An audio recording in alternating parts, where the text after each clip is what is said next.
મિત્રો, જો તમે ગણિત શિક્ષક છો અને તમારે આવા 3D શેપ બનાવતા શીખવું હોય જેથી તમે શિક્ષણ કાર્ય દરમિયાન એનો ઉપયોગ કરી શકો તો તમે ખૂબ જ સહેલાઈથી બનાવી શકો છો. તો ચાલો શીખીએ મિત્રો 3D શેપ કેવી રીતે બનાવી શકાય.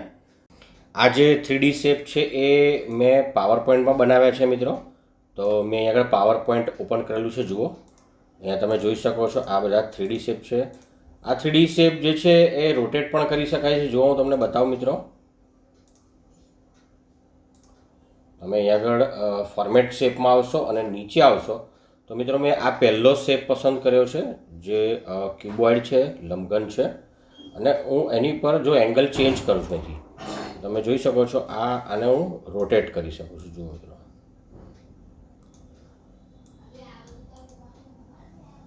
ચલો હું વાય એક્સ જે છે એક્સિસ એને અનુસંધાનમાં રોટેટ કરું છું. જુઓ, અને ચલો પાછો ફેરવું છું. જુઓ,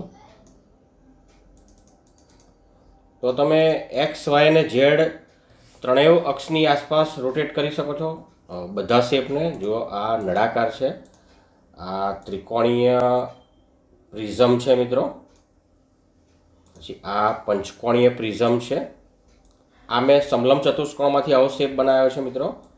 અને આ 10 કોણીય પ્રિઝમ છે. આ 10 કોણીય પ્રિઝમ છે. ચાલો કેવી રીતે બનાવાય હું બધાને ડિલીટ કરી નાખું.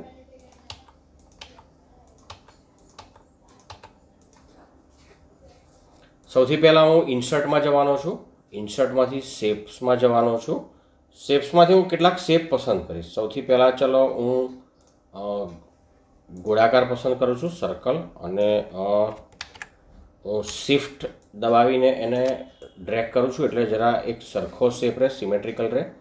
હજી એક શેપ પસંદ કરું છું હું, ઇન્સર્ટ, શેપ્સ, અને એની અંદરથી હું ત્રિકોણ લઈ લઉં છું મિત્રો. અને શિફ્ટ દબાવીને હું ત્રિકોણ દોરું છું આ રીતે.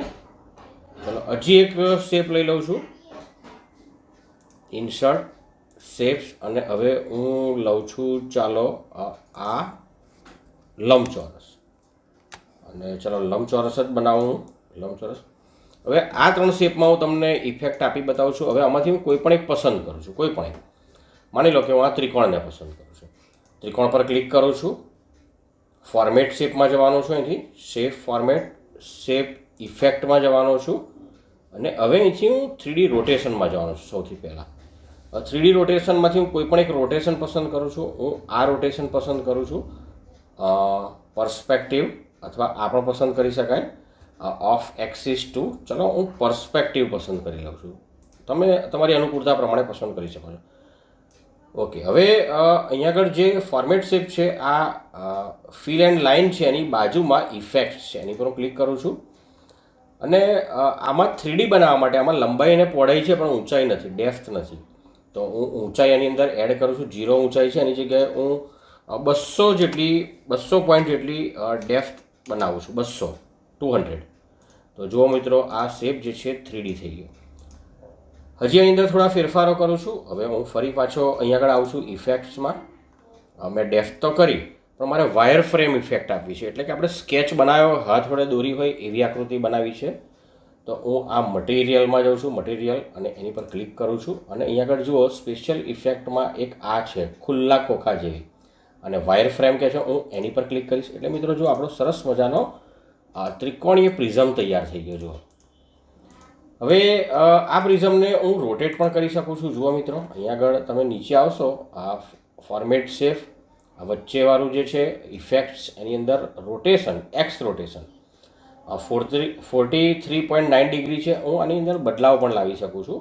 આમ જરાક સરસ લાગે. હા, આ એંગલ સારો લાગશે. જુઓ, તમે એક્સ, વાય અને ઝેડ અક્ષને ધ્યાનમાં લઈને રોટેટ કરી શકો છો.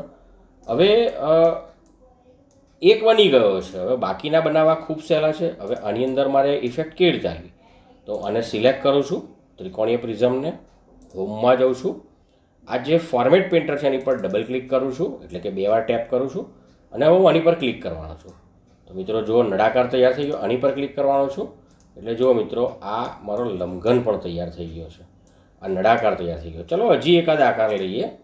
શેપ્સમાં જાઉં છું અને હવે હું આ પંચકોણ પસંદ કરું છું. ચાલો શિફ્ટ દબાવીને પંચકોણ કરું છું એટલે સમબાજુ પંચકોણ બને.